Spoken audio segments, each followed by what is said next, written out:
Hola, bienvenidos a La Pelada Viajera, soy Jonathan Schwindlerman, más conocido como Pelada Mágica, y en el video de hoy les voy a hacer la segunda parte de un video muy exitoso que son las cosas únicas que solo pasan acá en Israel. Si no viste la primera parte, anda corriendo a verla ya porque estuvo buenísima, y si ya la viste, quédate porque esto va a estar bárbaro. Comenzamos. En este caso, no solo van a ser cosas que solo pasan acá, sino que también voy a agregar algunos datos que puede que ocurran en otros lados, pero que no son tan comunes y que sumado a todo lo otro aportan para que hagan de Israel un país súper especial. Por supuesto que muchos de estos datos tienen que ver, y perdón que si me pongo repetitivo, con la religiosidad del Estado. Tema que es una chispita acá hace tiempo, pero el país está muy dividido en cómo se debería seguir al respecto. Está el bando que quiere separar todo lo que se pueda Estado y religión y el que quiere que sea más fusionado. Y sin más preámbulo, vamos a arrancar. Existen judíos ortodoxos que no trabajan y que solo se dedican a estudiar la Torá y cobran dinero del Estado, además de que sus hijos no tienen una educación estatal donde estudien geografía, matemática, literatura, etc. Solo estudian en colegios religiosos donde solo estudian religión. Esto es súper complejo y complicado porque, por un lado, ellos necesitan del Estado, pero por otro, no lo reconocen como tal y están creciendo en número y quieren imponer más sus ideas respecto a cómo llevar el país. Todo esto hace que no sean queridos por muchos israelíes, judíos o no, y que además suelen vivir en lugares precarios porque tienen muchos hijos y al recibir poca plata del Estado no siempre pueden vivir en buenos lugares y en buenas condiciones. Otro dato es que no existe casamiento civil. Esto es tremendo y me parece triste y limitante. Una de las tantas razones por las que yo estoy a favor de la división entre religión y Estado. Si venís casado de un país que tiene esta opción, te lo reconocen, pero si venís con tu pareja y te querés casar acá, solo vas a poder hacerlo por casamiento religioso, y si no sos judío, no lo vas a poder hacer, excepto obviamente que te conviertas.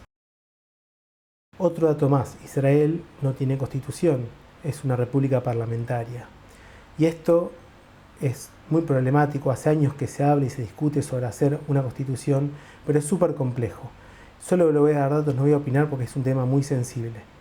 Si se hace una constitución, se equiparan derechos y obligaciones para todos los ciudadanos. El problema es que en este país hay ciudadanos que no son judíos, como por ejemplo árabes católicos, que hasta hoy en día ellos están exentos de ir al ejército.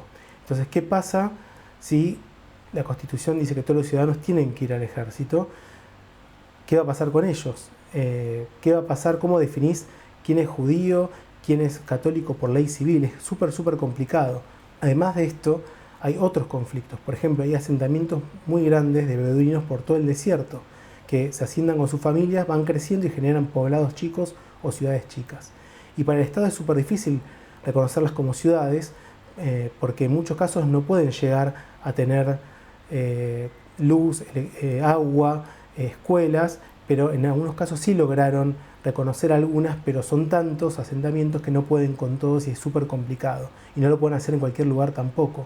Además, estos beduinos son poligámicos hace siglos, entonces imagínense si en la Constitución habla de la monogamia, ¿cómo haces para obligar a una cultura milenaria que siempre fue poligámica a ser monogámica? Eso traería muchísimos conflictos. ¿Y qué haces? ¿No los contás como ciudadanos?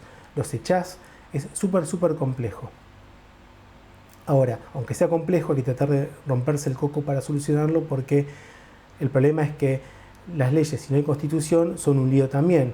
Se van haciendo una sobre otra, no están bien separados los tres poderes y a veces se complica todo eso. Bien, otro dato más, la discriminación. Algo que sé que pasa en muchas partes del mundo, no solo en Israel, pero yo no me imaginé vivir acá. Y les quiero contar una anécdota, aprovechando esto, que me pasó. Un episodio tremendo que viví en el colectivo viajando a Jerusalén, donde viajaban muchos judíos ortodoxos y muchos árabes. No entendí bien todo por el tema del idioma, pero en un momento se acerca una judía adolescente hacia adelante donde estaba yo y empieza a decir que estaba asustada por un árabe. Varios judíos ortodoxos hicieron parar el colectivo y obligaron a uno de estos árabes a bajarse para que el bus continuara, lo cual generó muchísima indignación y bronca de sus compañeros árabes, que estuvieron todo el viaje quejándose de que los estaban discriminando solo por ser árabes, generando un momento de violencia y de tensión en ambas partes que fue tremendo. Por supuesto que esto tiene que ver con los diferentes atentados terroristas que se dan en todo el territorio israelí, especialmente cerca de los límites, perpetrados por árabes ciudadanos que están en contra del Estado judío y matan gente judía en medio de ciudades importantes como Tel Aviv y Jerusalén y otros también. Ahora, esto no significa que la mayoría de los árabes no sean trabajadores honestos, que lejos están de ser terroristas, pero hay mucha pica entre judíos y árabes y se siente mucho. Y la verdad que ellos son un porcentaje alto de la población y muchas veces se vive esta tensión de manera extraña. Otro dato importantísimo, el país comenzó como un país socialista. Esto es una locura. En sus comienzos toda la gente sionista que vino a levantar el país creía en el socialismo. Y se levantaron como kibbutzim, como pequeños pueblos que eran pueblos socialistas, vivían por los preceptos socialistas, cultivaban las tierras, se dividían el trabajo y no cobraban nada, sino que repartían todo lo que generaban. Y esto es una locura, porque ahora, muchísimos años después, Israel está en la vereda de enfrente, es un país súper capitalista y consumista. Pero al haber tenido estas raíces, estas bases socialistas en su pasado, hace que tengan un sentido fuerte de comunidad y de ayuda al prójimo. Hoy en día todavía siguen existiendo algunos kibbutzim, mucho menos de lo que había antes, y casi ninguno es 100% socialista, puede quedar alguno que otro, pero la mayoría de los que quedó son una mezcla donde muchos cobran por ciertos trabajos o se dividen los trabajos y cultivan en ese lugar frutas, verduras, crían pescados, hacen dulce de leche, hacen productos y los venden y con eso van viviendo. Y estos lugares son muy elegidos por muchos Olim Hadashim porque son muy abiertos a recibir gente nueva, te enseñan oficios y además son buenos lugares para aprender hebreo. Así que todavía siguen subsistiendo aunque sean muy poquitos. Otro dato más, este es el único país, en mi conocimiento por lo menos, que te paga un vuelo y el taxi desde el aeropuerto para que vengas a vivir acá. Entre muchas otras cosas que vas a poder ver en un video que te dejo por acá, pero es una locura. Este otro dato es impresionante, el kashrut. La comida en Israel es en su mayoría kosher. Para esto los rabinos deben corroborar que la comida es apta kosher o los productos vendidos en la tienda lo sean. Por otro lado, si se prepara comida en el mismo local, un rabino debe certificar el lugar porque no se debe mezclar carne con queso y además no se permite comercializar ningún tipo de carne porcina. Si se cumple todo esto y se le paga a algún rabino certificado, se logra tener el sello de kosher, que se puede colgar en la pared del negocio, habilitándolo.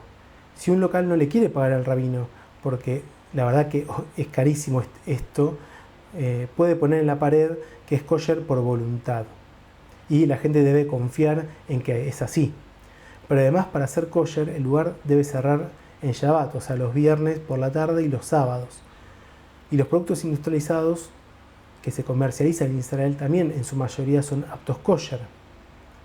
Ahora, ¿qué pasa con los productos y los locales como los supermercados, por ejemplo, rusos, que venden carne de cerdo, fiambres y abren los sábados?